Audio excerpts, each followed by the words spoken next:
Buenos días y bienvenidos un día más a los encuentros de IAD Más Cerca. En estas 6 semanas nos hemos encontrado con distintos sectores de la economía aragonesa.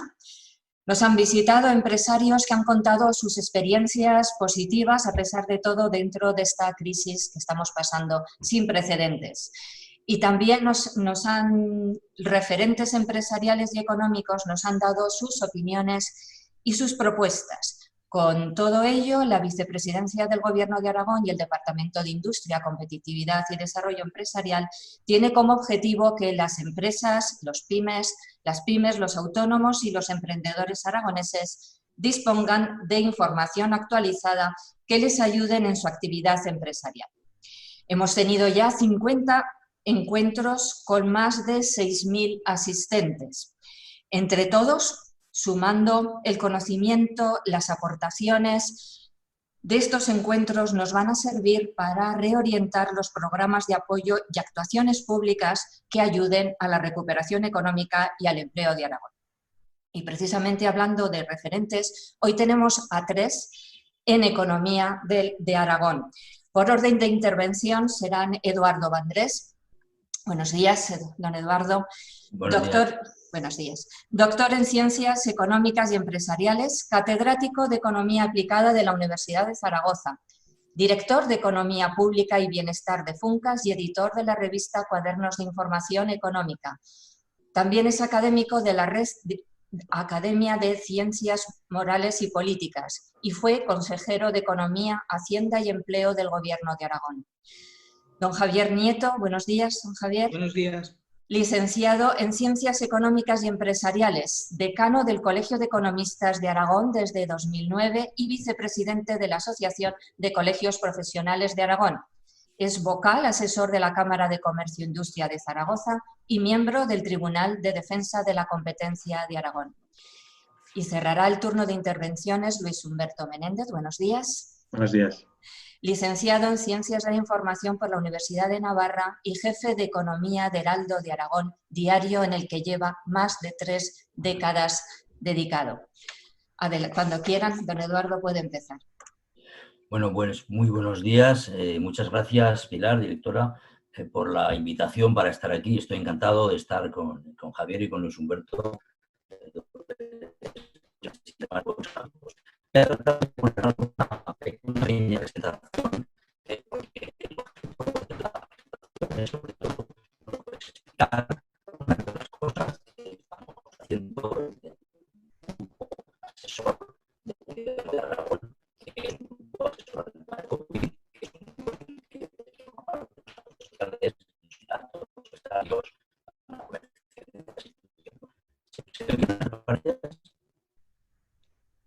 ¿se ven? Bueno, no sé si se ven. Vale, se ve bien, pero hemos tenido algún problema de sonido. Ah, vale. Bueno, pues entonces Ahora se escucha bien.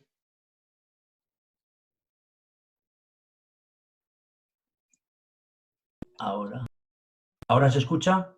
Sí, ahora escuchamos, gracias. Vale. Decía que la idea es contar algunas de las cosas que hemos realizado a lo largo de estas semanas, ¿no? De estas semanas de trabajo. Bueno, en primer lugar, nos hemos tratado de analizar lo que ha sido lo que ha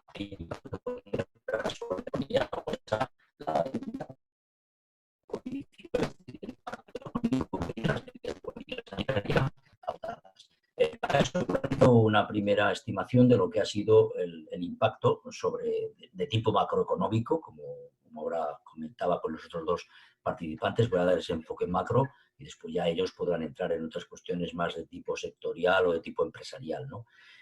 Como puede verse aquí en este gráfico sencillo, la trayectoria de la economía de Aragón y de España es una trayectoria muy paralela. Hay una correlación muy estrecha entre las dos economías.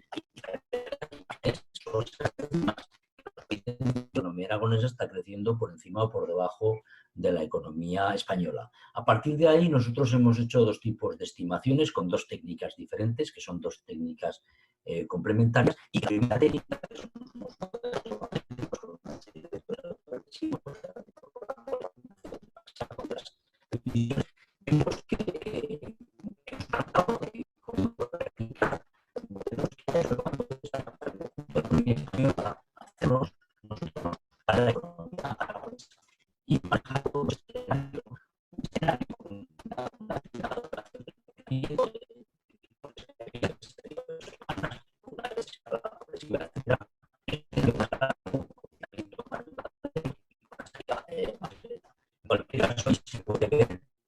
la caída brutal. Perdón, Eduardo, estamos teniendo problemas con tu sonido. Igual, si gesticulas las manos, igual estás tocando el micrófono. Mira a ver si puede ser ese el problema. Perdona, ¿eh? A ver Vale. Venga. ¿Se escucha ahora? ¿Se escucha? Perfectamente, ¿Se escucha? perfectamente. Sí. Vale, pues igual era el tema de las manos, mira. Venga. Bueno, entonces, cada día se aprende una cosa nueva con esto de la comunicación digital. Entonces decía que la caída realmente es una caída brutal.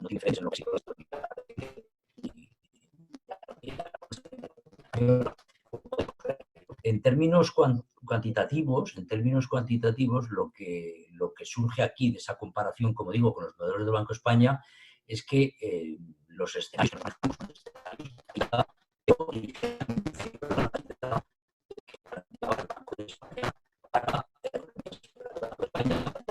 muy amplio de entre una caída del 6,8% del PIB en el 2020 y una caída del 9,5%, y a nosotros nos sale una caída pues como 1 punto o 2 puntos por debajo, vamos,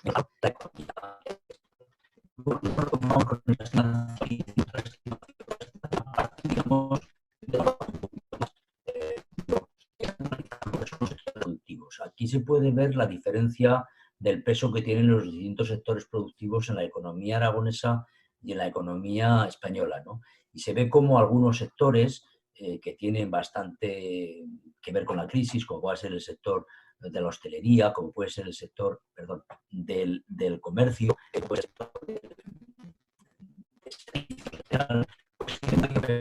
en España que en Aragón. Mientras que pues, otros sectores como vehículos de motor, la manufactura o sector primario tienen más peso en Aragón que en España. Bien, adoptando de nuevo también, replicando la misma metodología realizada por el Banco de España, llegábamos a un escenario diferente, un escenario que también arrojaba cifras negativas, cifras de caída, pero cifras de nuevo inferiores, algo inferiores a las cifras de caída que se prevén para el conjunto de la economía española. Por tanto, digamos que nuestra previsión, este es el impacto por sectores, como puede verse. Ahí hay las franjas, digamos, de colores, están reflejando el peso de la caída que soporta sobre el conjunto de la caída de la economía aragonesa. Si nos fijamos, por ejemplo, en el escenario 2, que es un escenario que es el más probable, quiero decir ya, porque ya ahora ya sabemos, ya tenemos más información de la duración del confinamiento, pues restauración y ocio, pero también tenemos otra parte azul muy importante del conjunto de servicios o del comercio y atención también con la industria. Nosotros hacíamos hincapié, cuidado con la industria, que tiene además unos efectos de arrastre enormes para el conjunto de la síntesis es esta, ¿no? ¿Cuál es el escenario más probable, el escenario 1 o el 2? Nosotros pensamos que a estas alturas el escenario 2 es mucho más probable, previsiblemente es el que se va a dar. El panel de Funcas también recoge ya caídas superiores al 9% en el año. Por tanto, nos vamos a ir a una caída en España de en torno al 9,5% y en Aragón pues entre 7,5%. El trabajo que hemos realizado. El segundo trabajo que hemos realizado es tratar de ver el impacto desde el punto de vista ya más micro, ¿no? Desde el punto de vista ya de lo que son las actividades, por lo menos sectoriales o empresariales, ¿no? Aquí podemos ver cómo el impacto de la crisis en lo que se refiere a la afiliación a la seguridad social, porque este es de verdad que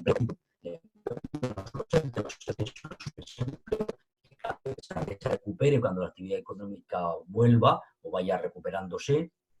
Por tanto, tampoco es la prestación extraordinaria de autónomos, habrá que ver qué pasa ahí.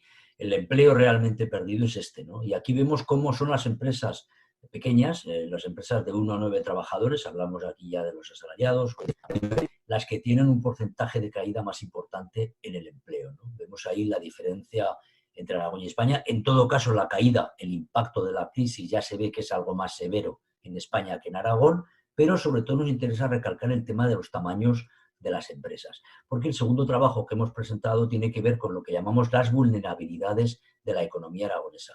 Y al hacer este estudio de vulnerabilidades hemos querido hacer también una comparación con la economía no solamente española, sino con la economía de Alemania. Digamos que es el país que lidera, digamos, la Unión Europea, el que tiene una capacidad económica mayor y además en la que estamos, de las grandes economías, no hablo ahora de las pequeñas, de las grandes economías de la eurozona, va a ser indudablemente Alemania la que lidere ese proceso de salida, como estamos viendo ya con todo, ¿no? Bueno, pues entonces aquí este tema de las vulnerabilidades empresarial, no creo que sea necesario insistir mucho, es uno de los que nos preocupa y ahí se ve cómo el impacto está siendo mayor, sobre todo en esos niveles, esos tamaños de empresa, ¿no? También analizamos el impacto hacia dónde se está trasladando, hacia otra de las debilidades y de las vulnerabilidades de la economía aragonesa, que es la contratación, no solamente aragonesa, sino española, la temporalidad, la dualidad que se produce en el mercado de trabajo español entre los contratos indefinidos y los contratos temporales, ¿no? Aquí vemos las caídas también de datos de marzo referidos a comparación con el mes anterior. Entonces, bueno, aquí se ve clarísimo, con diciembre, perdón, aquí se ve claramente cómo la caída de España, de nuevo, también es mayor que la caída de Aragón, por segmentos, digamos, o por tipos de contratos, pero en los dos ámbitos geográficos es muy fuerte en los contratos temporales, ¿no? Son, por tanto, contratos temporales, son contratos de jóvenes, lo cual que ha sufrido mucho el impacto de la gran recesión en los años anteriores y que ahora se vuelve a ver golpeado por este tipo de crisis, ¿no? Ahí se ve otra de las vulnerabilidades de la economía aragonesa. Hablo primero dimensión, hablo ahora contratación temporal. Aquí podemos ver también, ya yendo a factores más estructurales, por qué tenemos esa debilidad. Aquí, bueno, los valores relativos de las empresas, del tamaño de empresas en Aragón y en España son muy parecidos. Si bien hay un mayor peso del empleo asociado a empresas de 500 o más trabajadores en España, es el 34%, mientras que en Aragón es el 26%. Y en el caso de Aragón, pues es un mayor peso, en cambio, de empresas de pequeñas, de 10 a 49 o de 50 a 249. Pero hay un peso muy importante, un 20% ahí de trabajadores, me refiero aquí a asalariados, que están en empresas de 1 a 9 trabajadores y que ahí es donde se presenta una vulnerabilidad importante porque son empresas que tienen menos resiliencia y menos, digamos, resistencia financiera para poder aguantar periodos de inactividad. Vemos cómo ese tema del tamaño de las empresas es muy determinante, ¿no?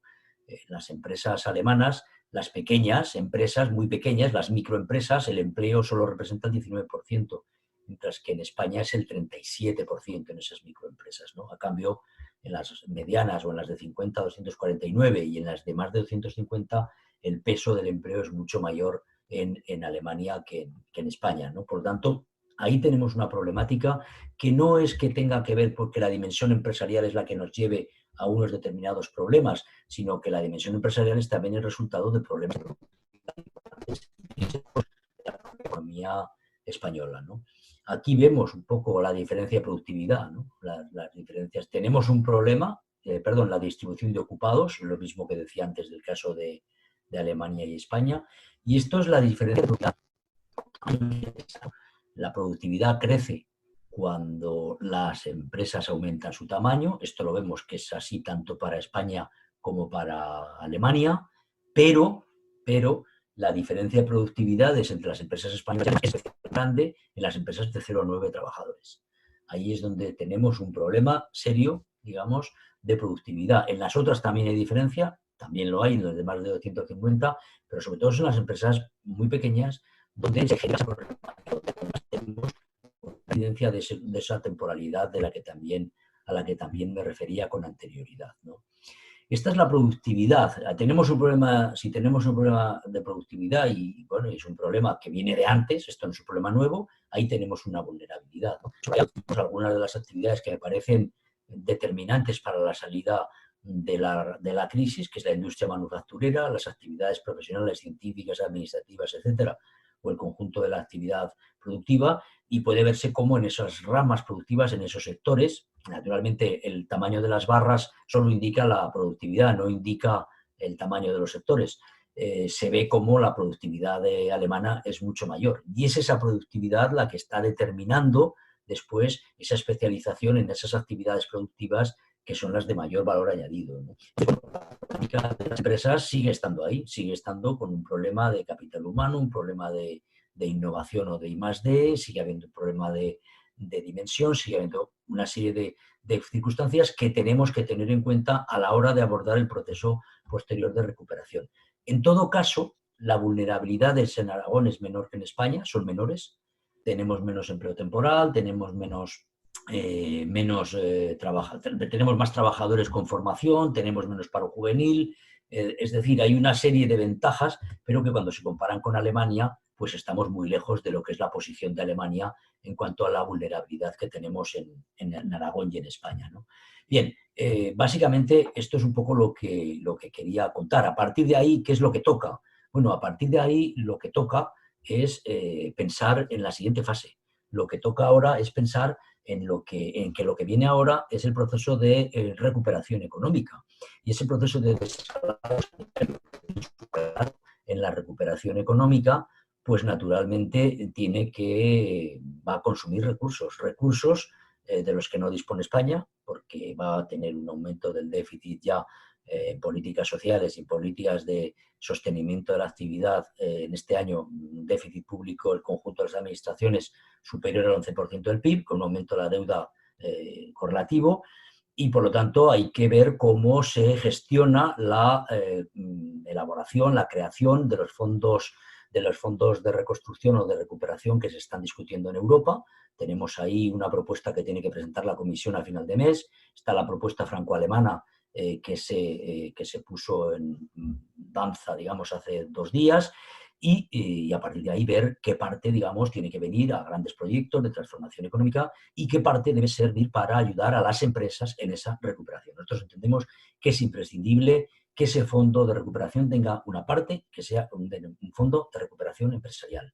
Fondo de recuperación empresarial mediante los mecanismos que autoriza ahora de forma temporal la Unión Europea y que tienen que ver con el apoyo a las empresas, con fórmulas de participación en el capital, con instrumentos directos, con ayudas, etcétera, que permitan digerir, administrar esta recuperación que va a ser lenta para algunos sectores y para algunas empresas, sobre todo de tamaño pequeño y mediano, que permitan administrarlo con esos fondos que habrá que, digamos, conseguir de la Unión Europea. Bueno, creo que me he ajustado a los tiempos que me habéis dicho, solo me habéis dicho 15, creo que llevo 13 minutos 50 segundos consumidos y por tanto, bueno, ya me someto a lo después. Primero estoy encantado de escuchar a los compañeros. Sí que quiero decir que todo este trabajo que estamos desarrollando en el conjunto del grupo está participado también por los profesores Vicente Salas, la profesora Lola Gadea, ambos de la Universidad de Zaragoza, y por Yolanda Sauras, que es la responsable del área económica del Consejo Económico y Social de Aragón.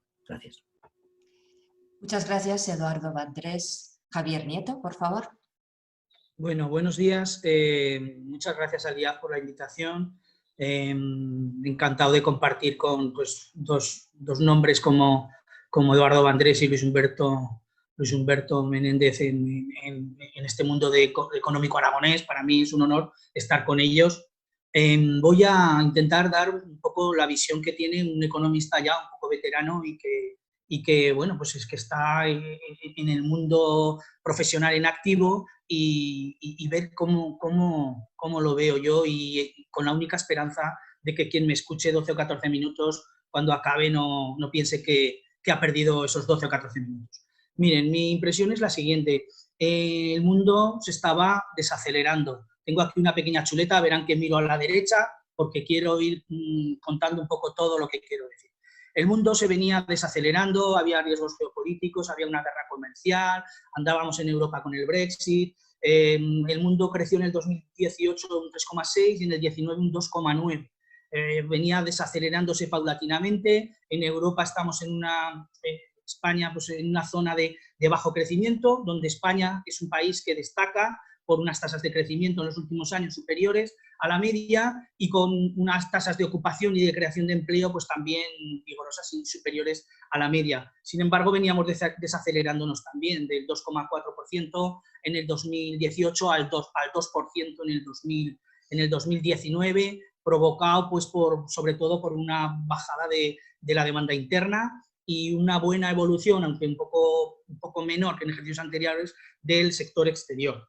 Y en Aragón sí que hemos tenido un desplome un poco más alto de crecimiento, pero hemos seguido creciendo, porque en el 2018 hicimos un 3,1, en el 2019 un 1,8, y también vino provocado por una menor demanda interna. Sin embargo, en el sector exterior, Aragón se comportó mejor en el 2019 y tuvo una aportación bastante positiva. Eso por el lado de la demanda. Por el lado de la oferta, todos nuestros sectores productivos estuvieron en positivo, si bien por debajo de las tasas medias de la economía nacional, salvo la industria, que por esas exportaciones pues superiores, pues obtuvo una tasa de crecimiento superior a la que obtuvo la media española. Y el único sector que se comportó en negativo en el año 2019 fue el agrícola, pero el agrícola en su vertiente de plantas, no de cárnicas ni de animales. En el vertiente de plantas, el de cárnicas y animales evolucionó bien. A partir de ahí, en este contexto, nos llega el COVID, nos llega la pandemia. Oiga, yo, la verdad, no puedo dejar cada vez que hablo de esto de mostrar mi sorpresa cómo los países y el mundo no tenían previsto este riesgo, absolutamente ningún plan de contingencia. ¿Cómo nos cogió tan desprevenidos? Mire, el mundo en el que nosotros vivimos, las empresas y los profesionales que trabajamos con ellas, es un mundo de análisis de riesgos. Los auditores, el compliance, estamos continuamente intentando analizar riesgos, valorarlos y poner planes de contingencia, elaborar planes y que no nos vengan desprevenidos, que seamos capaces de reaccionar ante ellos. Y además, la legislación ya penaliza a quien no hace eso, por lo menos que lo haya intentado, por lo menos que lo haya intentado prever. Ese es el mundo de hoy. Yo, de verdad, es que han fallado todos los países. No solo es España, no es una crítica a nuestro país, pero que en 4 o 5 días nos hayan confinado, a mí no me deja más que un asombro impresionante, tremendo. A partir de aquí, ¿qué ocurrió?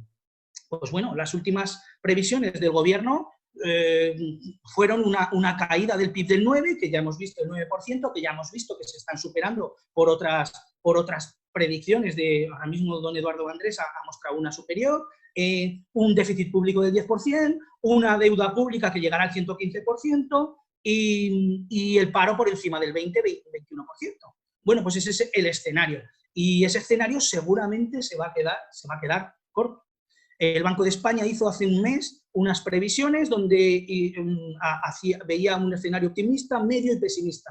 Bueno, el optimista ya lo tenemos olvidado en menos de un mes. El normal parece que se va a quedar corto y estamos ya entre el normal y el pesimista, lo que todo el mundo está valorando ya.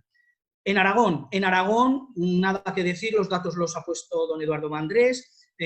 Parece que nos va a afectar un poquito menos, nos va a afectar menos porque también estamos menos expuestos a esos sectores que han quedado absolutamente cerrados, paralizados, cosa inédita, cosa que habíamos vivido en la crisis anterior con la construcción y la promoción, pero hasta el punto de que cierre todo, yo no la había visto, creo que no la habíamos visto nadie. Muy concentrada en determinados sectores que, gracias a Dios, en la economía aragonesa pesan menos, como puede ser el turismo, la hostelería, las actividades culturales, etc. Bueno, a partir de aquí, ¿cómo reacciona el mundo? Bueno, Europa empieza con titubeos, el Banco Central Europeo tiene una frase desafortunada a la presidenta, Christine Lagarde, y tiene que rectificar al día siguiente o a los 2 días, y lo hace bien, y anuncia una compra masiva de bonos y de todo tipo de activos por 750.000 millones de euros, que parece que tranquiliza a los mercados y que tiene un buen efecto inmediato. Europa también rápidamente instituye un fondo de ayuda al gasto sanitario, al gasto social de 240.000 millones, otro pone a disposición el MED de 200.000 millones en créditos blandos y se crea un instrumento llamado SURE para apoyar a los ERTEs de los países a pagar un poco el desempleo que genera esta situación.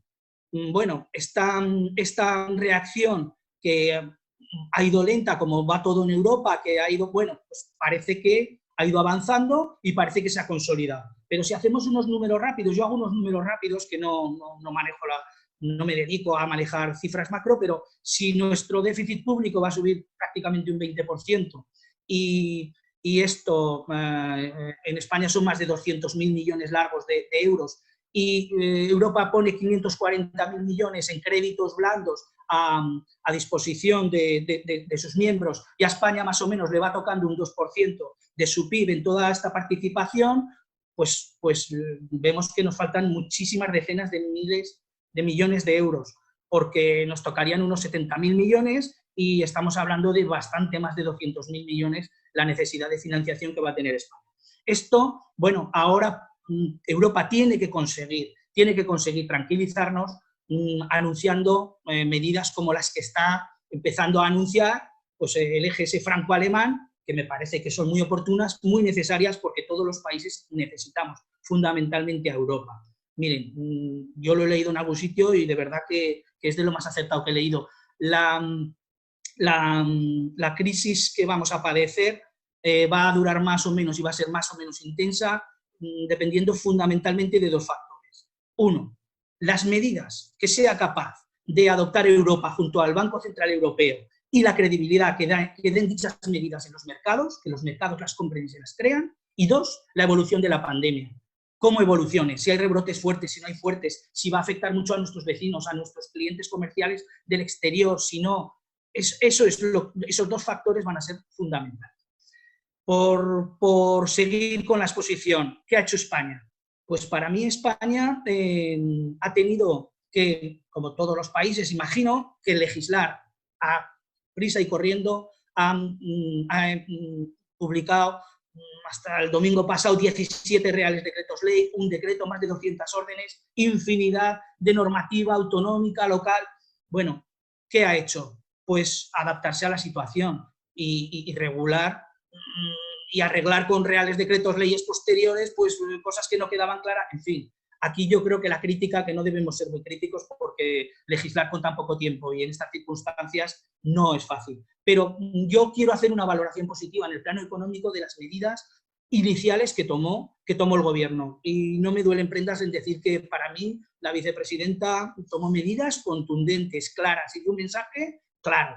Protegió a todos los trabajadores, protegió a las empresas, no tanto como debieran, todo es mejorable, por supuesto, se olvidó de las grandes empresas, pero a las pequeñas empresas les concedió enseguida aplazamientos, les dio una línea de crédito del ICO por 100.000 millones de euros, que yo creo que está funcionando bastante bien, que está dando liquidez a las empresas, habrá que mejorar, que a lo mejor hay que ampliar, no lo sé, pero yo creo que el golpe inicial se paró bastante bien, bastante bien. ¿Qué ocurre? Que las comunidades autónomas también han tenido que estar en todos los servicios que prestan, pues incrementando sus prestaciones y sus costes, y de momento no han recibido mucho, han recibido algunos anticipos y se habla se les va a dar 16.000 millones de euros en un fondo que no se sabe todavía cuál va a ser el criterio de reparto y que están en ellos.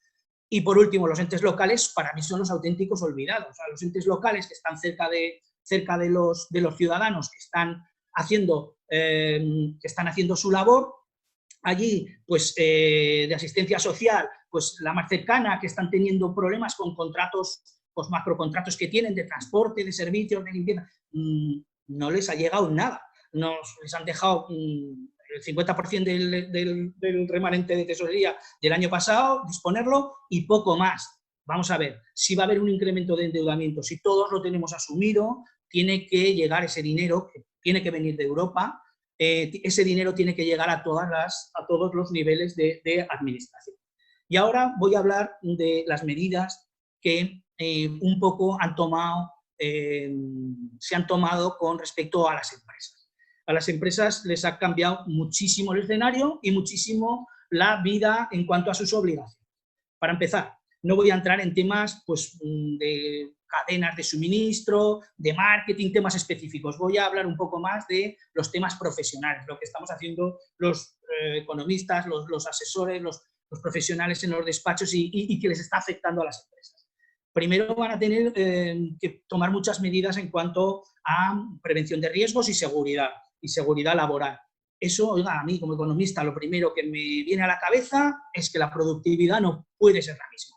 si tenemos que tener mucho cuidado, mucha distancia, mucho tal, pues vamos a producir menos. Vamos, eso, el que consiga cumplir muy bien en un sitio y cumplir muy bien en otro, oiga, mi enhorabuena, pero yo creo que no va a ser lo normal. Miren, las medidas laborales. Esto es crucial. Los ERTEs, muy bien, han protegido a los trabajadores, han protegido a las empresas, todas las pequeñas, pagándoles la cotización y a las grandes pagándoles prácticamente el 75% de la cotización.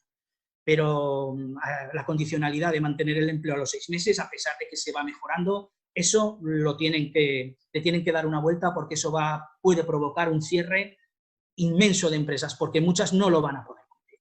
No lo van a poder cumplir. Miren, en Aragón hay unas 40.000 empresas, 20.000 han pedido ERTEs. Y imagínense que nos ponemos estrictos en el cumplimiento del mantenimiento de empleo a los 6 meses y eso puede provocar una gran sangría. El tema financiero, pues oiga, yo creo que las empresas lo que han estado haciendo es acopiar liquidez, aplazar sus impuestos, en especial las pequeñas que han podido, pues sin ningún coste, 3 meses sin intereses de demora, los 3 siguientes pues con intereses, en fin, yo creo que todas han ido a sus entidades financieras, se han aprovisionado de liquidez, o es por lo menos yo lo que creo que deberían haber hecho, y han aplazado impuestos. ¿Por qué? Porque ahora estamos empezando y hay que ver cómo evoluciona la demanda. La demanda irá detrás de la oferta. Las empresas yo creo que estarán en disposición de ir recuperando capacidad, y la demanda, depende cómo vaya evolucionando la pandemia, irá evolucionando más o menos rápido. Entonces eso está por ver y no está de más que se aprovisionen de liquidez. Modificaciones mercantiles importantes. Se han aplazado todos los plazos mercantiles. ¿Por qué? Porque se han aplazado los plazos de formulación de cuentas 3 meses después de que acabe el estado de alarma. Una vez que se formulan, se aprueban, hay otros 3 meses. Una vez que se formulan, hay 1 mes para legalizar libros. Como se ha aplazado el plazo de formulación de cuentas, todos los demás plazos van corridos hacia atrás. Y luego se han también flexibilizado los medios de celebrar, aunque no lo recojan los estatutos de las empresas, de las sociedades, de las entidades, pues se han flexibilizado los medios de adopción de acuerdos, que pueden ser por escrito, si así se acepta, o incluso los medios de celebración de las juntas, que pueden ser telemáticos, como lo estamos haciendo ahora, con unos requisitos que el secretario, bueno, debe autentificar la identificación de los participantes, etc.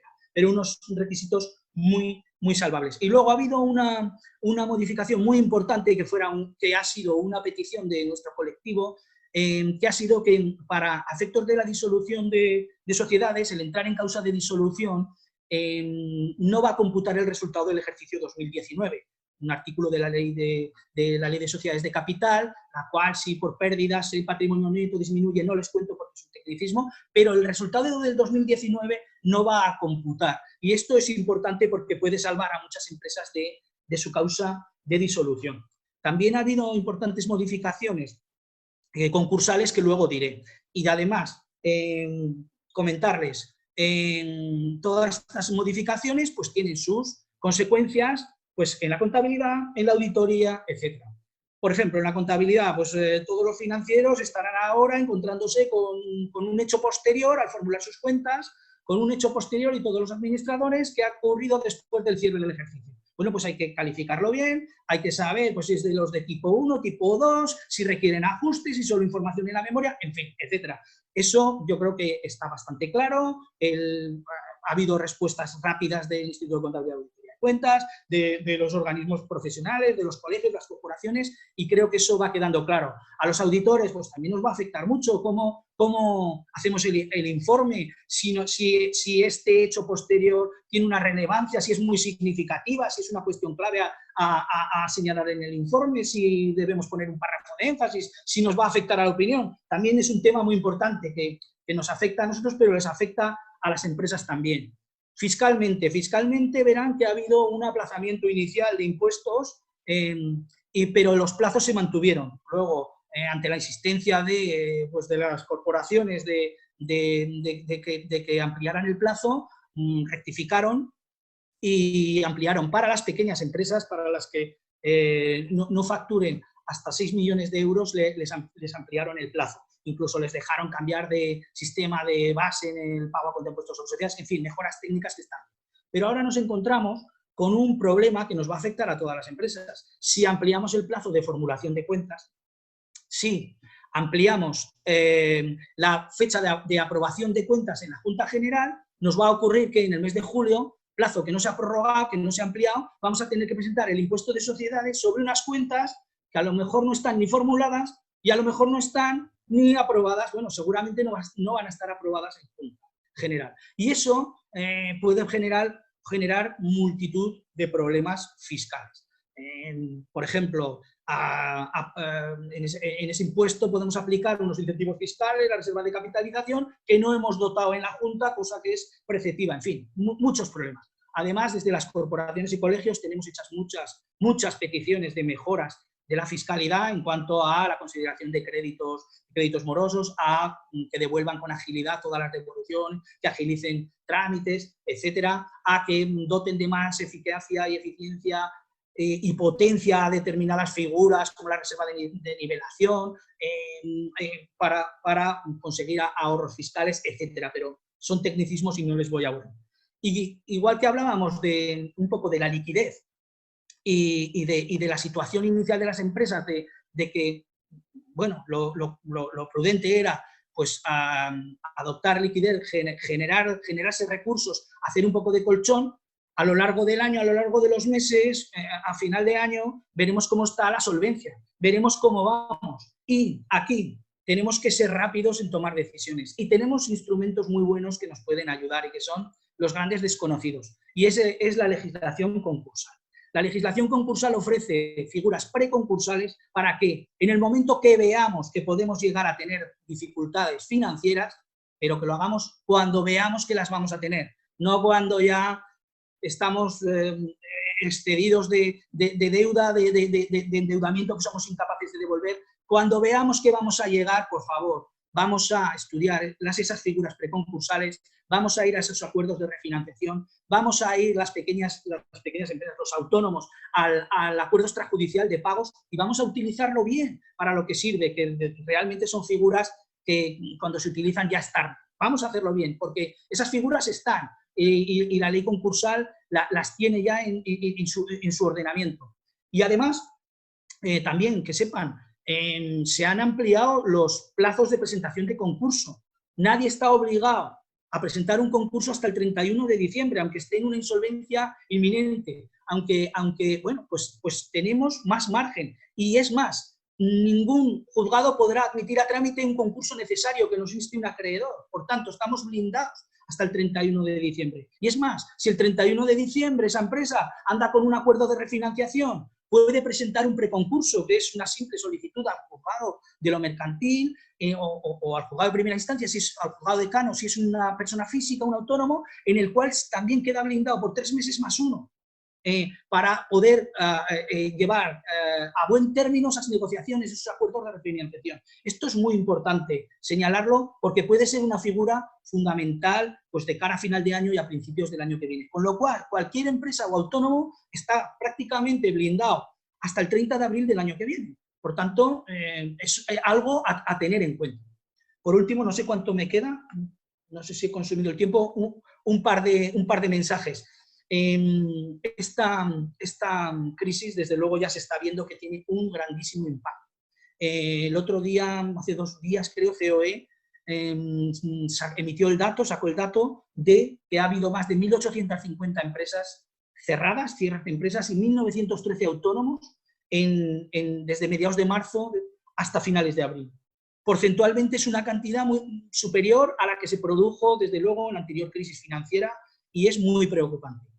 Yo les voy a decir, es mejor que el que ya esta crisis, esta pandemia, este cierre, le ha servido de excusa para no continuar y para ver muy cuesta arriba la continuidad de su actividad. Yo lo mejor que creo que puede hacer es cerrar, porque cerrar más tarde va a dejar daños colaterales que van a ser peor.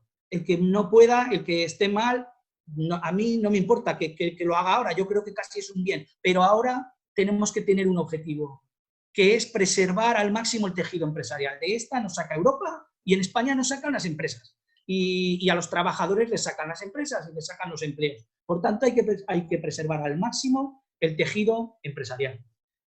Dos últimos apuntes. Bueno, uno dentro de este. Me gustó mucho la intervención del gobernador del Banco de España en el Congreso de los Diputados el otro día. La verdad que tuvo una intervención de altura. Vino a pedir, yo creo que casi un imposible, pero vino a pedir prácticamente un pacto de Estado que dure varias legislaturas, porque el incremento de endeudamiento y el daño que vamos a tener en nuestras cuentas públicas no se va a arreglar en unos pocos años. Nos va a costar mucho. Vino a pedir altura, vino a pedir un plan de estabilidad presupuestaria ya a medio plazo, no es algo para hacer ahora, este año, pero habrá que pensar en ir recuperando la estabilidad de las cuentas financieras, porque estos niveles de endeudamiento en momentos extraordinarios como son, se pueden entender, pero en momentos normales no son asumibles. Y por último, quiero dar pues, un mensaje de esperanza. Yo creo que en Aragón estamos un poquito mejor, creo que tenemos nuestras potencialidades, tenemos un Aragón rico interior, vamos a ver si traemos turismo, vamos a ver si pues, todos los españoles que no se van a ir al extranjero este verano, captamos a muchos que vengan por aquí, que se gasten el dinero aquí. Como consumidores vamos a ver el que pueda seguir consumiendo, pues que en la medida de sus posibilidades lo siga haciendo, porque esto es bueno para la economía y vamos a pensar que estamos en una situación mucho mejor, que el endeudamiento que tienen familias y empresas es muy inferior al que había en la crisis anterior, que nuestra banca está saneada, que tenemos en Aragón unos proyectos magníficos, que además están todos en sectores a los que esta crisis no les ha afectado, porque esta crisis ha afectado muy duramente a unos porque los ha cerrado, a otros pues varios o muchos los ha dejado más o menos como estaban, les caerán las ventas, tendrán más impagos, tendrán cierres, pero bueno, han seguido trabajando, y hay otros sectores, pocos, pero que han salido reforzados y fortalecidos. Por tanto, pensemos en que hay también cosas buenas y que estos proyectos que están en esos sectores que han salido reforzados, como Amazon, como Bonaria y como los mataderos de Binefar, etcétera, pues yo creo que estos nos van a ayudar mucho y van a tirar de nuestra economía. Yo nada más me gustaría despedirme con un mensaje positivo y aupa y ánimo a todos, porque nos vienen tiempos difíciles. Muchísimas gracias, Javier Nieto. Luis Humberto Menéndez. ¿Qué tal? Buenos días. Se me escucha bien, ¿verdad? Sí, muy bien.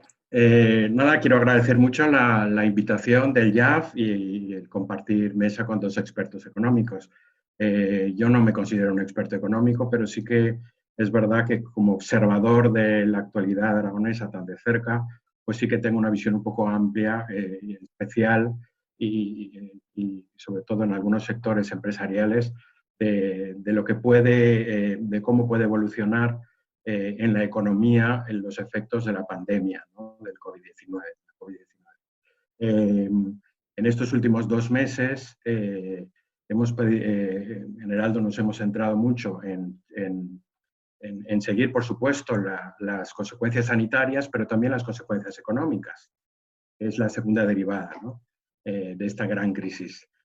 Comparto la opinión de Javier Nieto de que a mí me sigue, cada vez que lo pienso también, me sigue sorprendiendo cómo no pudimos prever en lo más mínimo esto que está ocurriendo, ¿no?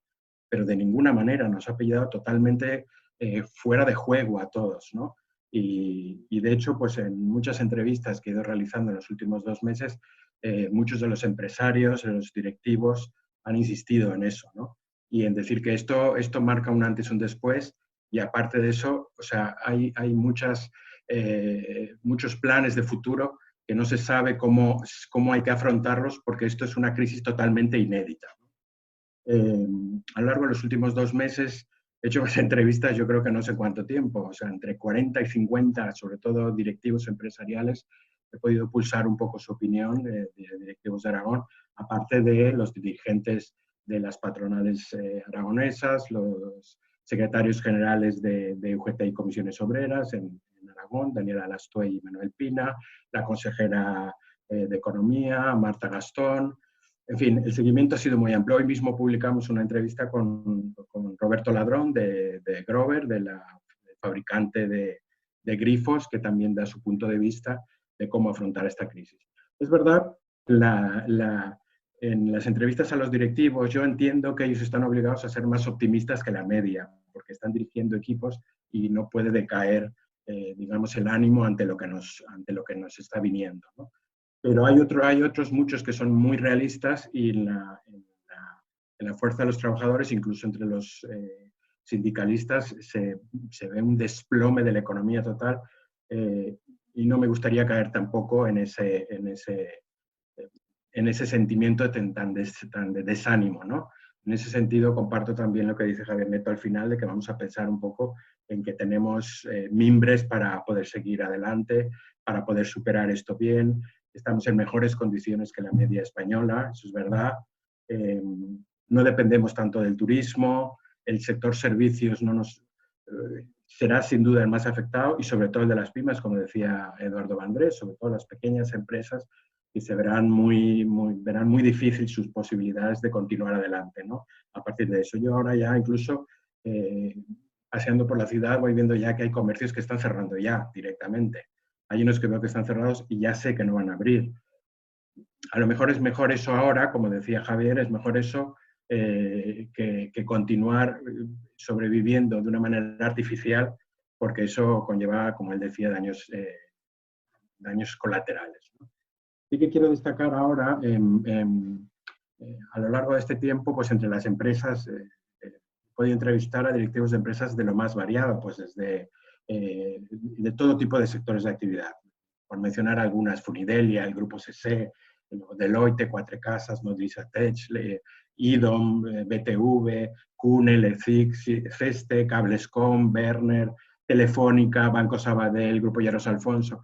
En fin, y como decía, la mayoría intentan ser optimistas. Todos reconocen que el kit de la cuestión para su continuidad y para poder superar esto está en el tema de la liquidez, en el tema de poder seguir adelante con los apoyos del ICO, sin los apoyos del ICO. Es un tema sobre todo de tesorería. En ese sentido, también las instituciones financieras están insistiendo en que esta crisis les ha pillado de una manera mucho más sólida que la crisis anterior, que fue una crisis fundamentalmente financiera, ¿no? En ese sentido, creo que tenemos ese apoyo para seguir adelante mucho más firme que el que teníamos hace 10 años, ¿no? En todo caso, sí que destacaré algunas de las frases que me han dicho en estos últimos 2 meses, que yo las entraría en 3 o 4 aspectos. Uno de ellos es que muchos están hablando de que estamos ante un cambio de paradigma, ante un escenario totalmente distinto, nada que ver con el que hemos vivido hasta ahora. Pablo Murillo, que es de la empresa Dynamical 3D, que fabrican impresoras 3D, él decía que, puesto que se están suspendiendo todo tipo de ferias, cancelaciones de actos, de todo, dice, ahora hay que coger aire, reflexionar y prepararse para una nueva estrategia de compañía. Yo creo que en esa tesitura están muchísimas empresas.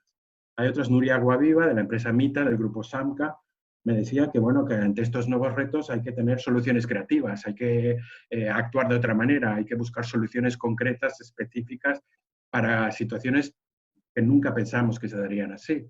Fernando Moraga, de Lleros Alfonso, decía que, entre otras cosas, por ejemplo, había que plantearse que no podemos parar en verano como parábamos en otras ocasiones. Eran meses estivales en los que se paraba la producción, se paraba la actividad o se ralentizaba. Ahora que viene la recuperación con la desescalada de las actividades que ya se pueden hacer, creo que no estamos en condiciones de parar para nada, ¿no? Félix Gil, esta es otra vertiente muy importante del tema de la digitalización. Félix Gil, del grupo Integra, decía que en materia de digitalización, en 2 meses hemos avanzado lo que en 5 años. Es impresionante un poco, y seguro que en todas las empresas de las personas que están aquí escuchando, de cómo hemos sido capaces de teletrabajar y seguir adelante con las empresas. Nosotros mismos en Heraldo hemos ido sacando el periódico todos los días, trabajando la inmensa mayoría de la gente desde casa. Algunos días en concreto, incluso sin ninguna sola persona en la redacción. Es verdad que hay ciertos procesos que cuesta mucho más, tienes que hacer muchas más llamadas, tienes que estar pendiente de muchas cosas cuestan más en tiempo, en esfuerzo, pero al final salen adelante y además hemos podido demostrar que se puede trabajar en ese sentido, ¿no? El factor humano siempre será importante. De algunas escuelas de negocios me decían que sí, efectivamente, se pueden dar las clases online, pero nunca se perderá el valor de la presencia física de las personas, del contacto, de la mirada, etc., ¿no? Carlos Pérez Aramendía, que de Ingenus, del Gabinete de Arquitectura Ingenus de Zaragoza, me decía que esta es una situación sobrevenida, que es de tal dimensión que cambiará la economía y los sectores en los próximos años. Yo creo que en gran parte tiene razón, y como comentaban también el ponente anterior, incluso en las fábricas ahora que se ha vuelto a producir, hace 2 días recuperó la actividad productiva Picolín, en las empresas de automoción lo fueron haciendo desde la semana pasada, ya se produce de otra manera. Claro, las exigencias sanitarias han obligado a producir con espacios mayores, con menos productividad seguramente, ¿no? Es otro escenario y hay que ser conscientes de que vamos hacia eso, que luego cada sector tendrá que adaptarse a sus respectivas circunstancias, ¿no? En otro ámbito de lo que han comentado las empresas en las últimas semanas, está el tema internacional. Hay algunas, por ejemplo, Fernando Martínez de IDOM decía que nos preocupa mucho más la respuesta global que la puntual de un país en este momento. Además, esta es una crisis, es verdad que cada gobierno la ha afrontado de alguna manera, algunos con más fortuna que otros, pero claro, de lo que se haga, y en nuestro ámbito, sobre todo de Europa, que es donde más trabajan las empresas cuando trabajan fuera, las empresas de aquí, pues de lo que se haga aquí, de cómo lleguen esas ayudas finalmente a las empresas, el paquete económico de la Unión Europea, pues esto permitirá seguir adelante a las empresas viendo cómo funciona, ¿no? En el ámbito internacional también, pues Ricardo Will, de Central de Reservas, comentaba que ahora la gente viajará de otra manera y habrá que planteárselo. Esto ya no es, dice, se irá a lo mejor a sitios menos masificados. Por eso es posible, como comentaban también, que Aragón tenga una oportunidad ahí, ¿no? Sí que he percibido en las opiniones de todos los empresarios que consideran muy insuficientes los paquetes económicos que ha aprobado el gobierno, las ayudas del ICO y ciertos planteamientos. No obstante, yo creo que funcionan bastante bien. Ibercaja daba hace poco unos datos de cómo había conseguido en un mes conceder muchísimos más créditos a las empresas que los que había conseguido en los 3 meses anteriores. Eso es porque hay una facilidad, un acceso al crédito mayor. Lo que pasa es que aquí lo que ocurre, como siempre, las empresas más pequeñas, y en eso insistía antes Eduardo Andrés, son mucho más vulnerables, tienen menos capacidad de respuesta y eso hace que el acceso al crédito sea mucho más difícil para ellos, ¿no? En todo caso, yo sí, por insistir un poco en el momento en que estamos con una banca mucho más fortalecida que la que teníamos durante la crisis del 2008-2013, José Luis Aguirre, presidente de Ibercaja, comentaba que es una ventaja poder afrontar esta crisis con la solidez actual del sistema financiero. Y esa es una ventaja fundamental. En aquel momento yo recuerdo, hace 10, 12 años, lo mal que lo estaban pasando las empresas y además cómo se quejaban de la dificultad de conseguir préstamos para seguir adelante, que les pedían tal cantidad de avales y tal cantidad de exigencias para poder acceder a créditos, teniendo en cuenta que ya tenían contratos de futuro seguros, pues que ni así podían acceder al crédito. Eso ha cambiado ahora y afortunadamente también confiemos en que el proyecto franco-alemán de ayuda europea también consiga a la larga facilitar la liquidez de nuestras empresas. Pues Antonio González, el consejero delegado de Picolín, también me señalaba que hoy la economía española está más diversificada y tiene más palancas de recuperación que en la crisis de 2008-2013. Bueno, esta diversificación, que además en Aragón también hemos notado muy particularmente, creo que será beneficiosa y será un aval para poder seguir adelante. Bueno, ya un poco en plan de resumen, sí que quiero comentar unos puntos positivos que veo de la economía aragonesa para afrontar esto y otros puntos negativos o puntos o interrogantes, digamos, ¿no? Los puntos positivos, destacar el tema de la banca, del acceso al crédito, del que ya he comentado, de la economía diversificada, como hablaba el consejero delegado de Picolín. Es verdad que ya desde hace muchos años, durante mucho tiempo, se hablaba aquí del monocultivo que teníamos de la automoción.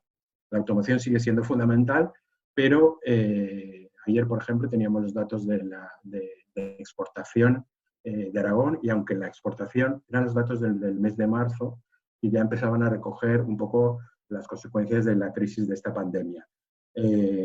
Las exportaciones aragonesas cayeron un 11,3%, que fue una caída menor que la caída de España, que fue de un 14,5%. Pero en gran parte caían porque se había exportado muchísimo menos automoción, menos automóviles de la fábrica aquí de Opel, del grupo PSA. Pero la industria agroalimentaria había conseguido incluso incrementar las ventas al exterior. Y esa es una muy buena noticia. El peso que está teniendo la industria agroalimentaria aragonesa, que además antes se hablaba de que había poco valor añadido. El Grupo Costa, por ejemplo, de Fraga, ha demostrado con adquisiciones y con nuevas actuaciones de que se puede ir a un mayor valor añadido en el sector agroalimentario también. Bueno, en el ámbito de la automoción, este es un punto positivo para la economía aragonesa, aunque es verdad que se está produciendo mucho menos que antes. El momento en que esta crisis ha pillado a la fábrica de Opel, de PSA, es más positivo que el de otras ocasiones, porque se está con el lanzamiento de un coche nuevo, que es la nueva generación del Corsa, con otros dos coches que van muy bien, que son el Crossland X, el Opel Crossland X y el C3 de Citroën, C3 Aircross de Citroën, con unas posibilidades de venta que se vieron frenadas abruptamente por la crisis. La factoría de Figueruelas tenía una previsión de romper su récord de producción este año y no lo va a conseguir, evidentemente, por lo que ha ocurrido, pero como las expectativas eran buenas, confiemos que sobre todo en el centro de Europa y en otros países, en Reino Unido y otros países de Europa, que es donde se venden fundamentalmente los coches que se fabrican en Zaragoza, que esa demanda se pueda recuperar poco a poco, pero bueno, como el momento es positivo para la fábrica por los productos que se están haciendo, yo creo que habría que ser por lo menos moderadamente optimistas. Otro hecho es que desde hace unos meses se está fabricando el coche eléctrico en Zaragoza. Con el parón de la producción de Opel, se dejó de producir todo, pero ahora que se ha recuperado, también se están fabricando modelos eléctricos del Corsa. Las versiones eléctricas del Corsa están saliendo desde la semana pasada, desde aquí. Y ese es el futuro de la automoción, con lo cual creo que en ese sentido también es un punto positivo. Alguien ha comentado antes también de los proyectos estos que está impulsando con especial énfasis el Gobierno de Aragón, que no se han quedado paralizados a pesar de la crisis. Me refiero a estos grandes proyectos como Bonaria, Enépila y los proyectos de Amazon Web Services. Estos proyectos siguen adelante, se han retrasado en lo que se refiere a algunas cuestiones burocráticas o algunas cuestiones de construcción, pero siguen adelante y además son grupos muy potentes, muy fuertes, que pueden aguantar el embate de esta crisis, y con lo cual son inversiones que continúan adelante. Ahora, las incertidumbres, los puntos negativos. Pues bueno, la principal incertidumbre es que nadie sabe cuánto va a durar esto, al menos de momento, o si estamos yendo a una desescalada y si va a haber un rebrote. Si va a haber un rebrote, pues vamos a ver cómo lo afrontamos. Desde el punto de vista sanitario, los médicos insisten en que ya están más preparados que lo que estaban en un principio. Pero desde el punto de vista económico, es un desconcierto para las empresas, un desconcierto para los economistas en general. No hay nada peor que la incertidumbre. Ayer me comentaba la directora de una empresa de tema de marketing, y hablaba de que no sabía qué campaña de marketing tenía que hacer porque no sabía cómo iban a evolucionar en los próximos meses el mercado. Las grandes superficies aún abrirán la semana que viene. Entonces, a partir de ahí, en ese producto, como ocurre en otros muchos, los planes de comunicación, de marketing, de publicidad, pues se han visto obligados a variarse, ¿no? Entonces, la incertidumbre nos pesará mucho. No sabemos cuánto se recuperará el consumo. Esa es otra duda también. Hay gente que ha comentado cómo en la crisis de hace 10 años, incluso quien no había perdido poder adquisitivo había dejado de consumir. Convendría que aquellos que están en sectores, por ejemplo, los sectores esenciales, que han seguido cobrando bien y que les ha ido bien, pues que consuman también en este momento, sobre todo para esos que lo están pasando muy mal, ¿no? Ahora los restaurantes, los bares están abiertos y quieren que consumamos y compremos ahí, ¿no? Pues todo lo que se pueda apoyar en ese sentido siempre será positivo, pero no deja de ser una incógnita. Una incógnita es qué ocurrirá con este paquete que se está negociando de la Unión Europea, el paquete que anunciaron Francia y Alemania. Yo creo que será fundamental y dependiendo del alcance del paquete, pues eso nos permitirá conseguir algo más. Los ERTEs, pues a ver, yo tengo la sensación, el 1 de mayo me decían los líderes sindicales que por primera vez el PIB había caído más que lo que estaba cayendo el empleo. Lo que pasa es que era una situación bastante artificial porque los ERTEs la gente que está en ERTE no está en el desempleo. La duda es cuántas de las personas que están en ERTE serán finalmente despedidas. Ahí está la clave. Y ahí me temo que serán muchísimas personas y muchas empresas están asfixiadas porque no saben cómo van a poder solucionar esta cuestión. Y luego, otro tema muy negativo es las empresas que se han quedado atrás. Las comparecencias de Pedro Sánchez, que insiste todo el tiempo, aquí nadie se queda atrás, nadie se queda atrás. Yo entiendo que son declaraciones políticas que hay que hacer, pero hay empresas que se van a quedar atrás, hay empresas que cerrarán y tendremos que asumirlo. Y con eso, pues una elevadísima pérdida de empleo. Bueno, yo creo que con esto concluyo un poco. Creo que hay cuestiones positivas que convendría que vayan bien y cuestiones negativas que estoy seguro que están ahí, aunque todo dependerá de cómo evolucione esto, de cómo continúe, de si muchos han insistido de que si tenemos ya la vacuna, de si hay rebrotes o no hay rebrotes. Bueno, cualquier cosa, nosotros seguiremos informando de todo esto. Muchas gracias. Muchísimas gracias a los tres por mostrarnos esas visiones macro, micro y también sus opiniones del papel que juega Europa, España e incluso cómo estamos en Aragón de cara a remontar esta crisis. Es el momento de empezar el debate. Para todos los participantes pueden poner sus preguntas en el botón preguntas y respuestas y si desean hacerlo en persona, pulsando el botón levantar la mano, les daremos acceso para que lo puedan hacer directamente. Y empezamos ya con las primeras preguntas. La primera es para Javier Nieto. ¿Qué opinión le merece sobre el Green Deal europeo para la recuperación económica y si puede llegar a Aragón?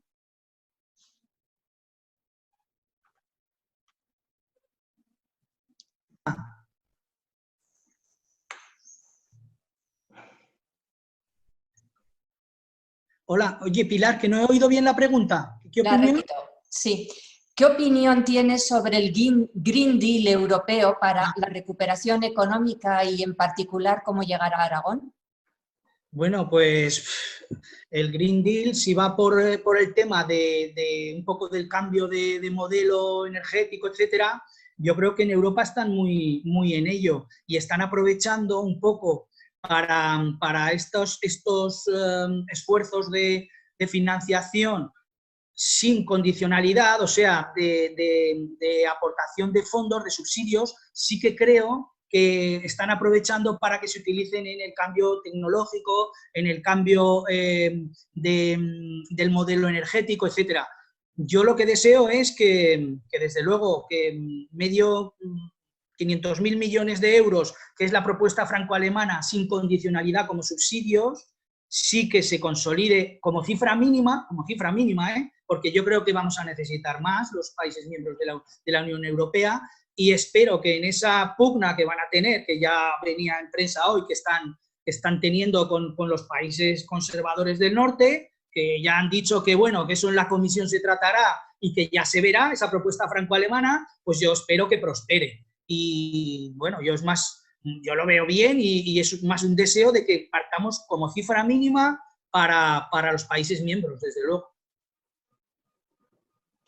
Muchas gracias. Tenemos a Pilar Monzón que quiere intervenir. Adelante, Pilar. Hola, buenos días. ¿Me oye bien?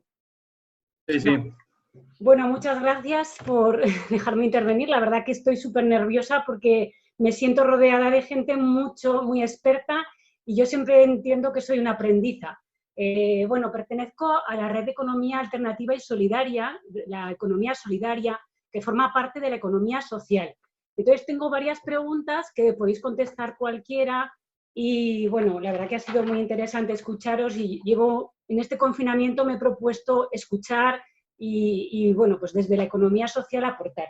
Me gustaría primero preguntar qué motores de creación de empleo y mantenimiento, bueno, mantenimiento serán las medidas, ¿no? Pero de creación de empleo se pueden detectar en Aragón empleo para todos, ¿no? No solo para con personas con unas competencias digitales extraordinarias, sino para todos. El otro día, en este foro del IAF, salía la empresa Endef de energías renovables diciendo que ellos ya habían apostado hace años por consumir productos de Aragón e intentar buscar en Aragón proveedores para todo el tema de placas solares, etcétera. Entonces, bueno, pues ¿qué sectores pueden dar ahí un pequeño, pueden ser motores, ¿no? Eso por un lado.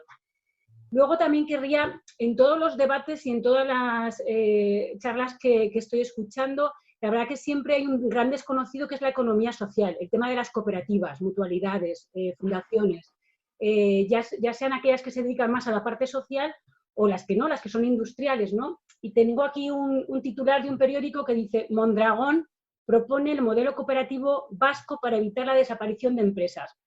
Cuando antes he oído que se han cerrado tantas empresas, me pregunto si ha habido una posibilidad de ofrecerlas a las personas trabajadoras para que las pudieran cooperativizar, ¿no? O medidas así. Creo que una gran desconocida, y Manuel Campo Vidal hace poco le hizo una entrevista a José Antonio Pedreño, que es el representante de CEPES España, que es la representante, digamos, de la patronal de la economía social. Reconocía a Manuel Campo Vidal que era una gran desconocida la economía social en el mundo económico, ¿no?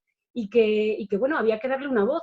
Es verdad que no estamos en Aragón, por ejemplo, en el CESA, en la Comisión de Economía, no está representada está la COE, pero no está representada el mundo de las cooperativas, sino es a través de otras entidades, ¿no? Pero como tal, no.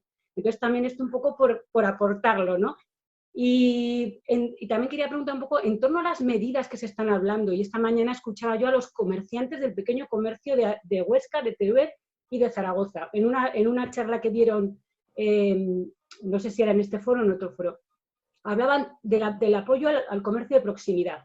Claro, el comercio de proximidad y Amazon, que todo salga por Amazon o que Amazon sea una de las plataformas y no haya otras o otra manera.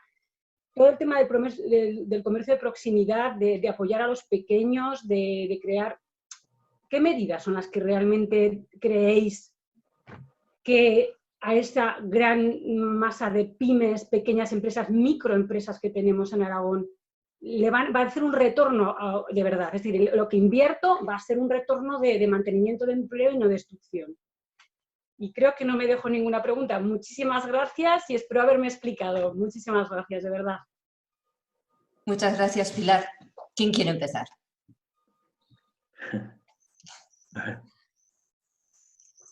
Eduardo. Sí, decía que empiezo yo, si queréis, por ir un poco comentando algunas cuestiones, ¿no? Bueno, son muchísimas, ¿no? Voy a tratar de responder rápidamente. Motores de creación de empleo, bueno, el empleo debe crearse siempre y cuando atienda actividades productivas que satisfacen necesidades de la gente. Y no se trata de crear empleo porque sí, sino que el empleo tiene que ser, digamos, complementario con la actividad productiva. ¿Qué actividades productivas, qué necesidades teníamos? Las mismas que teníamos antes. Es decir, aquí las cosas no han cambiado. Parece que estamos atravesando un gran bache, pero teníamos una serie de necesidades.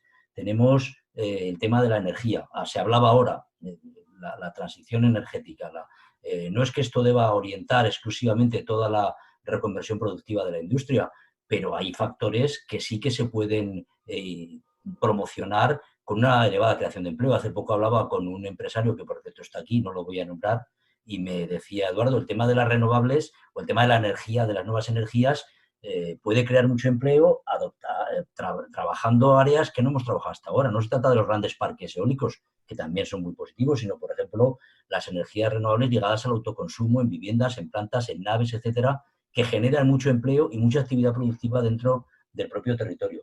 ¿Tenemos o no tenemos un problema de viviendas en alquiler? Teníamos un problema de viviendas en alquiler y tenemos un problema de la necesidad de estimular ese tipo de construcción. ¿Tenemos o no tenemos un problema de servicios a las empresas? ¿Cómo es que Zaragoza y Aragón no aprovecha su posición privilegiada en España para tener una mayor vinculación, una mayor propuesta y oferta de servicios a las empresas que al mismo tiempo permita la estabilidad, mantenerse, digamos, en Zaragoza, en Aragón, a los licenciados, a los graduados de nuestra universidad? ¿Tenemos o no tenemos que aprovechar las plataformas de venta? Ahora se hablaba del tema del comercio. Sí, las plataformas, el comercio se tiene que adaptar también a los nuevos hábitos de consumo. Yo estaría encantado en adquirir productos a través de plataformas que sean establecimientos comerciales aragoneses o de Zaragoza los que me provean de esos productos, siempre y cuando pues, te ofrezcan digamos, las comodidades y las ventajas que tienes a través de las plataformas de las multinacionales. Por tanto, ahí hay un hueco importante. Se decía también el modelo de economía social. El modelo de economía social hay mucho que aprender del modelo de la economía social y de las cooperativas, muchísimo. En la anterior crisis, la resistencia de estas empresas con esta forma jurídica fue mucho mayor que las de las sociedades anónimas o sociedades limitadas. ¿Por qué? Porque hay una implicación mayor, naturalmente, una participación de los trabajadores. Yo creo que eso, al margen ya de la forma jurídica, que no es fácil de cambiar o de transformar, o de las llamadas a que se impulse este sector, creo que eso es algo en lo que debemos aprender todos. Y eso pasa por implicar una mayor participación de los trabajadores en las empresas. Las empresas se tienen que dar cuenta que implicar a los trabajadores, primero darles información, dejarles participar en órganos de decisión, vincular una parte de las retribuciones de los trabajadores a los resultados de las empresas, es algo muy positivo. Y eso está, digamos, eso es una de las cosas que podemos aprender del cooperativismo y del modelo de economía social.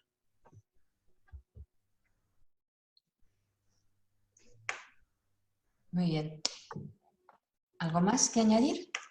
Sí, yo solo quería mencionar que, por ejemplo, en el tema de las plataformas, se está promocionando mucho en Zaragoza la plataforma Cerca, que es de comercio minorista, en la que se intenta precisamente competir con estos grandes grupos, ¿no? Lleva muy poco tiempo y se ha querido incluso promocionar ahora al hilo de todo lo que está ocurriendo, pero bueno, ahí está, ¿no? Yo creo que vale la pena reseñarlo. Y luego en cuanto a sectores, pues como decía Eduardo, es verdad que los sectores, o sea, esto no ha cambiado en ese sentido. Los sectores de futuro yo creo que siguen siendo sectores como la energía, como el sector agroalimentario y por supuesto el plano digital. Pese o no, evidentemente tiene mucho futuro.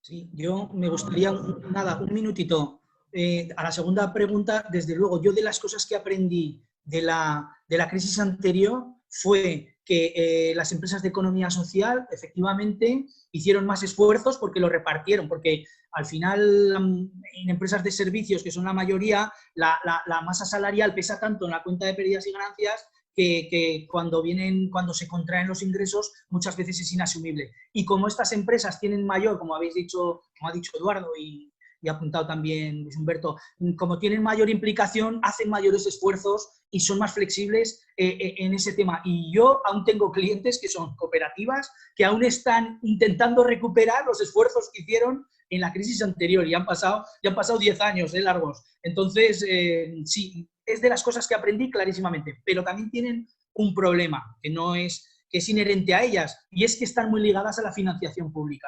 Y en épocas recesivas y en épocas de escasez de dinero público, estas empresas sufren especialmente y tienen muchas veces que recortar servicios y les duelen mucho porque son servicios pues muy, muy necesarios, muy apegados a las personas y muy, muy necesarios. Y por último, lo que preguntaba la ponente en cuanto a las ayudas, yo creo que ayudas a estas pymes, a estas pequeñas empresas, yo, vamos, creo que deben estar muy bien identificado a quién hay que ayudarle. No hay que ayudar a todo el mundo, no hay que hacer ayudas lineales, no hay que darle una ayuda la misma al que lo necesita que al que lo necesita. No, hay que identificar bien a quién necesita ayuda y hay que modularlas en función del interés público a proteger, en función de pues, la continuidad que se vea que puede tener esa empresa, del empleo a mantener, de la actividad, en fin, etcétera. Yo eso sí que lo tengo claro.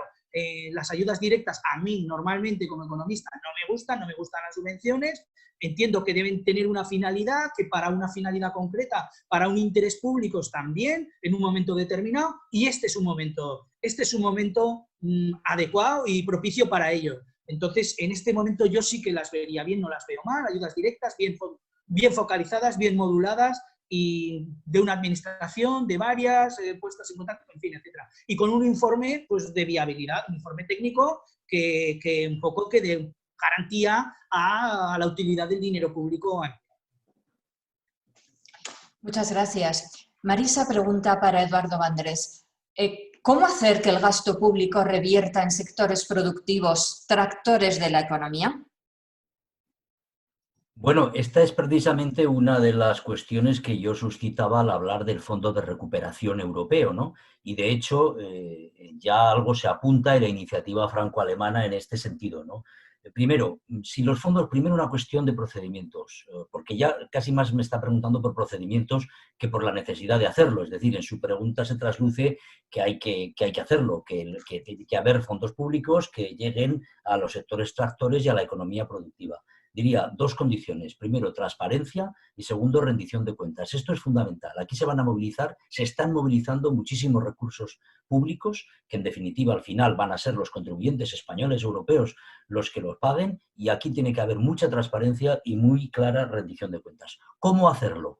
Yo creo que tiene que entrar el sector privado. Es decir, el expertise del sector privado en el análisis de inversiones y de proyectos debe trasladarse al conjunto de las ayudas públicas. El sector público no tiene capacidad, no la puede tener, para proyectar todo este conjunto de ayudas, sobre todo aquellas que vayan destinadas a las empresas y a la recapitalización empresarial. Y en ese sentido creo que, empezando por arriba, debe ser las instituciones europeas, el Banco Europeo de Inversiones o algún fondo especial que se pudiera crear en el seno de la Unión Europea, el que determine no solo la gestión desde arriba, el diseño, sino también lo que serían los criterios de qué sectores, de qué actividades productivas y en qué condiciones, porque de lo contrario nos podemos encontrar con una desventaja comparativa clarísima. Ya la estamos teniendo. Las ayudas de Estado que en este momento están dando los gobiernos europeos superan ya los 2 billones de euros al amparo, digamos, de la modificación de legislación de ayudas de Estado que ha hecho la Comisión Europea. De esos 2 millones de euros de ayudas directas a empresas, bien por recapitalización, bien por financiación a largo plazo, etcétera, más de la mitad son empresas alemanas, es Alemania, porque tiene capacidad financiera para hacerlo. Por tanto, a nivel europeo, fondo especial, Banco Europeo de Inversiones, fijación de criterios, reglas de juego, y a nivel interno, las instituciones financieras. El papel que están jugando las instituciones financieras es central en este caso. Por eso creo que hay que ser muy claros de que la labor que están desarrollando, están naturalmente en mucha mejor posición para hacerlo, es una labor decisiva para poder llegar a la capilaridad de las pequeñas y medianas empresas, en definitiva de todas las empresas, esta financiación tan importante. Ahora hablaban tanto Javier como Luis Humberto, la tesorería, la importancia de la tesorería, de la liquidez. Bueno, estas instituciones financieras son las que están haciendo los análisis de riesgos.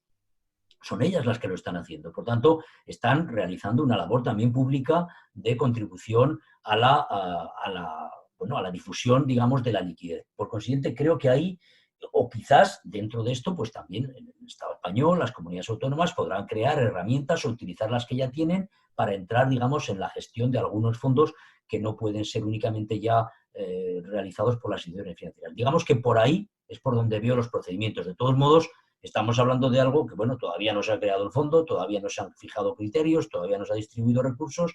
Yo estoy entrando ya en cómo. Bueno, pues por ahí creo que podrían venir algunas de las vías de ejecución de esas medidas. Muchas gracias. Para Luis Humberto, ¿es posible mantener en los medios de comunicación el difícil equilibrio entre informar de la dureza de la crisis y contribuir a que los consumidores recuperen confianza para que la demanda se vaya reactivando? Yo creo que sí es posible. Bueno, es de hecho una obligación nuestra. Además, eso me compete bastante porque precisamente en el ámbito económico, o sea, aparte de las informaciones del seguimiento de la crisis desde el punto de vista sanitario y lo que llega a la gente, hay que tener en cuenta que hay una crisis económica y hay que intentar superarla. Entonces, las informaciones económicas, incluso esta serie de entrevistas a directivos de empresas va encaminada en esa dirección, en favorecer un poco el esfuerzo o proclamar, digamos, que todos tenemos que estar en esto, que estamos en un barco que puede estar zozobrando, pero que tenemos que seguir adelante, ¿no? Entonces, es un poco nuestro papel también, o una parte de nuestro papel, sin olvidar que tenemos que contar todo lo que ocurre, bueno y malo, incluso también desde el punto de vista económico, evidentemente. Muchas gracias. Héctor, da las gracias a los tres ponentes y le dice que le ha resultado muy interesante. Tiene dos preguntas relativas al asunto comentado por Javier Nieto sobre los procedimientos concursales. La primera, ¿podemos considerar que la ley concursal, con sus numerosas modificaciones y su reglamento reciente, está ahora sí, a diferencia de lo que pasó en la crisis del 2008, preparada para asumir la avalancha de concursos que viene? Y la segunda, estos días leía en la prensa que se prevé para el 2021 un 600% de concursos frente a los presentados en 2008. Además de la normativa, ¿están los juzgados y despachos profesionales preparados para asumirlo? La ley y los despachos preparados. ¿Qué opina, Javier? Bueno, a la primera nos acaban de publicar el texto refundido de la ley concursal y la verdad que aún no nos lo hemos estudiado. Estamos todos los colegios profesionales y corporaciones preparando cursos. Es verdad, porque entra en vigor a partir de septiembre, casi todo, algunos artículos no, algunos artículos entrarán más tarde, en fin. La situación ahora es un poco caótica. Si está preparada la ley concursal, sí, es prácticamente la misma. El texto refundido lo único que ha venido es a ordenar y a reagrupar las innumerables modificaciones que ha sufrido la ley desde el año 2003. Entonces, bueno, preparada la ley está. Mejorable es, por supuesto.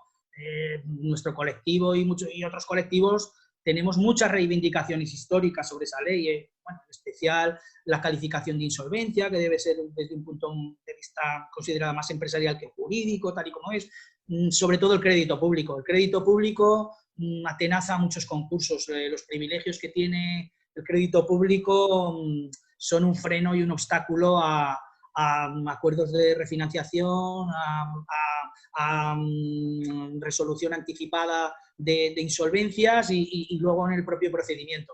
En cuanto a los profesionales, pues si no estamos tendremos que estar, porque si aquí el mundo concursal es así, cuando ha habido mucho trabajo lo hemos sacado, se han apuntado más compañeros a las listas, hemos trabajado todos más en ese campo y cuando ha bajado pues ha decaído el interés. El problema es los juzgados.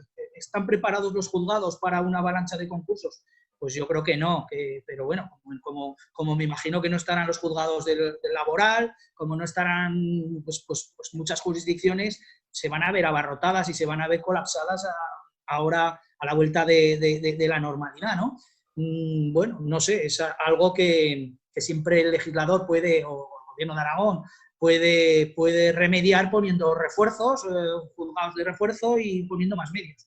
Pero poca cosa más le puedo contestar. Pues muchas gracias. José Miguel Guindal pregunta a Luis Humberto, ¿cómo pueden afectar al sector español de la automoción las declaraciones del gobierno francés sobre la repatriación de modelos? Pues sí, esa es otra deriva que ha venido de la crisis. El ministro de Finanzas francés habló de que en una crisis como esta, siendo el Estado el que da, o sea, el Estado francés da ayudas al sector automoción, pues que tendría que pedir la relocalización de fábricas hacia Francia. Esto parece que iba muy dirigido a Renault, que recibe más ayudas, pero también a PSA. Esto además se produce en un momento en España en el que Nissan está hablando de cerrar su fábrica de Barcelona. El momento es complicado. Lo que pasa es que yo no veo a corto plazo, desde luego, que PSA se plantee en un momento trasladar su fábrica de Zaragoza a otros sitios. Especialmente teniendo en cuenta que la fábrica de Zaragoza es la primera de las antiguas fábricas de Opel, de las que formaban parte de General Motors, es la primera que está fabricando un coche eléctrico. Y eso nos da a la fábrica de Zaragoza una gran fortaleza. Y luego no están las empresas para hacer inversiones tan potentes, incluso con ayuda del Estado, inversiones tan potentes para poder fabricar el número de vehículos que la fábrica de Figuerolas es capaz de sacar de sus cadenas de montaje. Con lo cual ya lo dijo la consejera Marta Gastón, en las Cortes, que la propia empresa les había comunicado al Gobierno de Aragón que esto no tenía ningún sentido. Son estas declaraciones que surgen en el ámbito político un poco al calor de la crisis del coronavirus. Yo creo que no hay que temer demasiado, pero bueno, la espada de Damocles de la deslocalización estará siempre, de la fábrica de Figuerolas, estará siempre sobre nosotros. De eso Eduardo Vandrés sabe muy bien de la época que estuvo en la Consejería de Economía, y en su momento se habló también de esto, de que no podían cerrar fábricas alemanas y que tendría que cerrarla de aquí. Al final cerró una fábrica alemana, la fábrica de Bochum. Con lo cual yo creo que mientras las cosas se sigan haciendo bien y teniendo en cuenta que el directivo, el consejero delegado del grupo PSA, Carlos Tavares, confía mucho en la fábrica de Zaragoza y por eso le ha concedido el modelo Corsa y su versión eléctrica, yo creo que no habría razones para temer, al menos de momento, y temer con seriedad. Muchas gracias. Luis Cánovas quiere formular una pregunta. Hola, buenos días a todos y ante todo muchísimas gracias a LIAF por organizar este evento y permitirnos participar con estas primeras espadas, ¿verdad?, de la economía aragonesa. Por tanto, muchas gracias, Pilar. Hoy, esta pregunta sería más para Javier Nieto, en su condición de decano del Colegio de Economistas de Aragón. Y era ya, antes Luis Humberto ya había comentado el tema del papel de la banca, lo cual me ha gustado mucho su intervención, Eduardo también, por supuesto. Y a Javier le preguntaría que si en las primeras semanas que hubo, o sea, como canalizadores, la banca de los ICOs y demás, fue un caos, yo lo reconozco, pero también es una situación nueva, ¿no?, para nosotros y para todos, ¿verdad? Y que deseamos que no vuelva a ocurrir. ¿Tú has tenido, Javier, inputs desde el colegio de que ahora ya las cosas ya están funcionando y está fluyendo el crédito y demás? Lo digo porque al principio sí que hubo muchas quejas y ahora me consta, desde nuestro punto de vista, yo en Banco Sabadell sí que veo que las cosas están funcionando. ¿Me podéis comentar, por favor? Gracias a todos. Muy bien, gracias por la pregunta. Vamos a ver, nosotros en el colegio, en el Consejo General de Economistas, hicimos una webinar, una entrevista en directo con el presidente del ICO y se le plantearon muchas de estas cuestiones de los problemas iniciales que había habido. Se han ido resolviendo, pero es que había muchas dudas porque la materia que se aplica, la normativa es comunitaria y entonces hay una distinción entre los ICOs que se conceden a quien está considerada como gran empresa o la que no está considerada como gran empresa según la normativa comunitaria. Y entonces creo que los requisitos, los límites, etcétera, son distintos y había mucha casuística.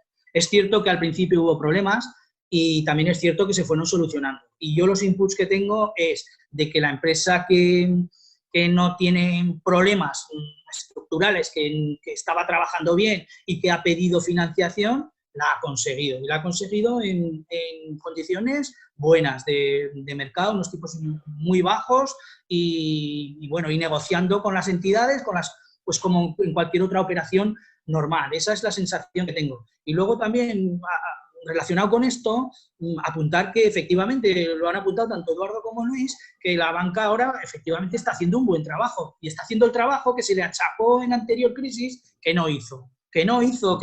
Por eso a veces cuando a alguna empresa, algún autónomo, alguien se queja que en 2 o 3 sitios le han negado la financiación, pues yo como economista al final acabo concluyendo que digo, pues a lo mejor ¿qué es lo que hay que hacer? que tu análisis de riesgos no da para que accedas a esta financiación, por mucho que esté avalada por el Estado, ¿no? Entonces, yo no tengo el input hoy de que haya problemas en ese sentido. Sí que veo que van rápidos los tramos que va saliendo, creo que sacan ya el 4.º tramo, todo para pymes, creo que van rápido, creo que hay alguna queja de alguna institución financiera de que les han asignado una cuota y no ha sido como otras líneas ICOs que eran a demanda, a medida que iban llegando, iban pidiendo hasta que se agotaban. Y en cuanto a las empresas, sí, algún caso conozco que no ha obtenido financiación, pero la mayoría de los inputs que yo tengo son positivos y les han dado lo que han pedido. Y ahora son empresas que tienen liquidez que hoy no necesitan, pero en previsión de este último trimestre del año, del inicio del año que viene, en previsión de todo eso, yo creo que es una buena decisión y un buen trabajo de la banca y una buena línea de avales que ha puesto el gobierno y potente. No sé si la tendrá que ampliar, pero desde luego salió el primer día ya con 100.000 y a mí me pareció potente y un buen mensaje. Muchas gracias. Hemos llegado al final de nuestro tiempo, pero vamos con un par de últimas preguntas, en este caso para Eduardo Vandrés. Dice Francisco de la Fuente: ¿es esta la gran ocasión para el cambio de modelo productivo y de consumo en la distribución? Y la otra pregunta es sobre la productividad. Hay que contar con la robotización y automatización. Las empresas están buscando ahorros de costes y se puede traducir en nuevos empleos distintos de los anteriores que compensen esa automatización. Bueno, realmente las grandes iniciativas así de cambio de modelo productivo está muy bien sobre el papel, pero luego hay que ejecutarlas en la práctica, ¿no? Yo creo que lo que ahora todo el mundo anhela es volver a la situación precrisis. Es decir, si nosotros nos colocáramos ahora en el 20 de febrero con los proyectos que tiene esta comunidad autónoma, con la situación de las empresas, con tasas de crecimiento modestas, pero que estarían permitiendo crear empleo, con la tasa de paro bajando de 10 puntos, etcétera, bueno, pues a partir de ahí ya había iniciativas de cambio de modelo productivo. Hemos hablado de energías renovables, hemos hablado de temas relacionados con la digitalización de la economía. Ahora bien, yo sí que reconozco que estas crisis son momentos oportunos para dar un empujón. No tanto para plantear un cambio de arriba abajo del modelo productivo, pero sí para dar un empujón. Es decir, para que esto signifique, bueno, pues una intensidad mayor en la dosis de cambio de las actividades, digamos, que ya estaba previsto hacer, en los temas de transición energética, en los temas de digitalización, en los temas de nuevos proyectos, movilidad dentro de las ciudades, este tipo de cosas. Yo creo que eso sí que debe permitirse, pero más allá, primero me parece a mí que hay que recuperarse de las heridas que van a ser largas y profundas, ¿no? El tema de la digitalización, yo no sé si quiere contestar alguno de los compañeros, o de Javier o Luis Humberto. No, yo, en fin, no. Ir a más, ¿no? Es que estamos obligados todos ya. Y vista la prueba de lo que ha ocurrido ahora durante estas semanas, pues con más razón, ¿no? No. Muy bien, pues muchísimas gracias a los ponentes por sus expertas opiniones y las manifestaciones, también a todos los participantes. Hoy hemos llegado a casi 160 participantes, así que gracias a todos por estar ahí.